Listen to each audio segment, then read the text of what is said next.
Hello there. It's me, the guy that likes to talk about movies but is always getting slandered about his movie opinions.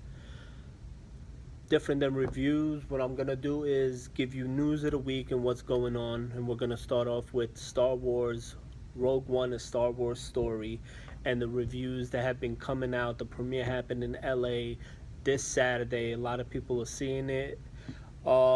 Positive reviews everywhere. A lot of people love it. A lot of people saying it's their favorite Star Wars movie that they have ever seen. A lot of people comparing it to The Empire Strikes Back, saying that it is similar to that, and a lot of people just have high praises for it, but are not saying that it's their favorite Star Wars movie, which is understandable because when the first Star Wars came out, that's the nostalgia factor that everybody has. That's going to be their favorite with episode 4 and episode 5 and episode 6. We're not going to get into the prequels. I'm definitely never going to talk about the prequels.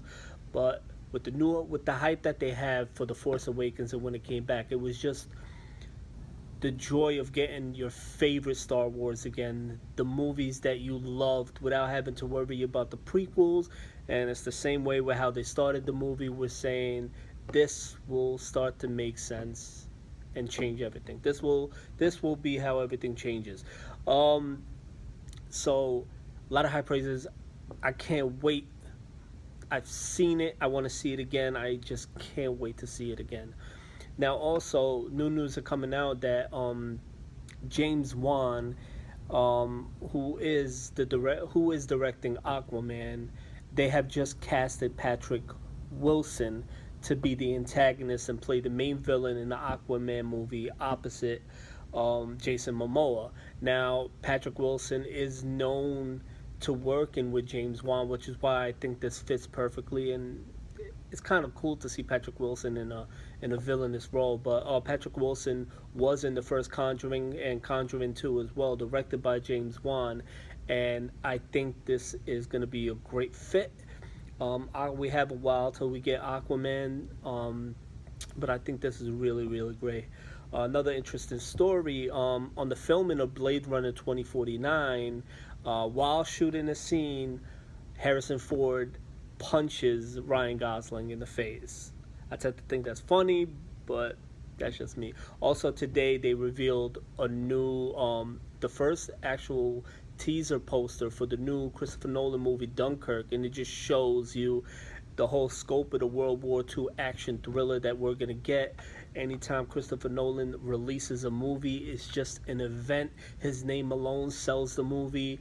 It doesn't really matter anything. I could sit down and watch an ocean with waves filled by Christopher Nolan for 2 hours, and it'll keep me in suspense for some reason. It's just Christopher Nolan knows how to deliver movies.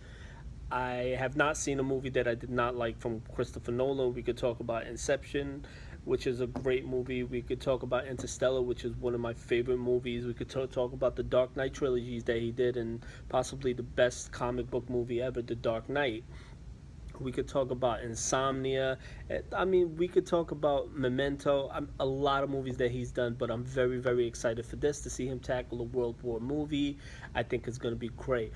Also, Martin Scorsese did a 23-minute interview about the movie Silence. Now, Silence tells the story of two Christian missionaries played by Andrew Garfield and Adam Driver, who face the ultimate test with trying to travel when they have to go to Japan and search for their missing mentor, who was played by Liam Neeson. And it's at a time when Christianity was outlawed and their presence was forbidden.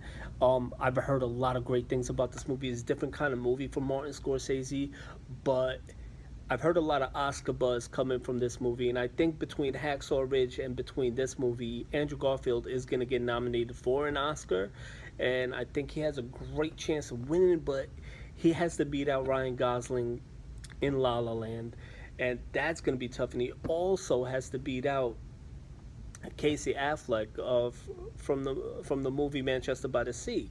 So I wonder how that's going to go.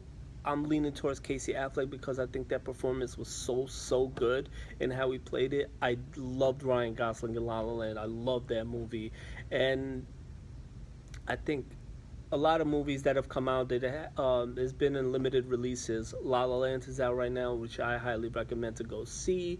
It just makes you feel good when you watch that movie and walk out like anything in this world is possible, and it's just the vibe of that movie just makes you feel good inside. Manchester by the Sea, which is a heartbreaking story. A Monster Calls, which is an amazing, amazing movie. Hacksaw Ridge is also playing in theaters, which I highly recommend that you all go see.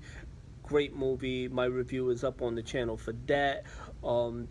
Nocturnal Animals, which is another great movie that keeps you guessing and keeps you on the edge of your feet and leaves it to the open ended for you to interpret how you see it. That review is also up. Moana is a great movie to go see. And a lot of movies that are coming out real soon for the Oscar push. And I think. I think there's gonna be a lot of great movies out, and they are, and I just hope that everybody goes out and sees them. Arrival is another great movie that I think you guys should see. But that's it for today with the news. I'll be back tomorrow with some new news, and hopefully you guys would enjoy these and comment. Let me know if you want these stories every day with the news that comes out, or should I just stick to my reviews? All right.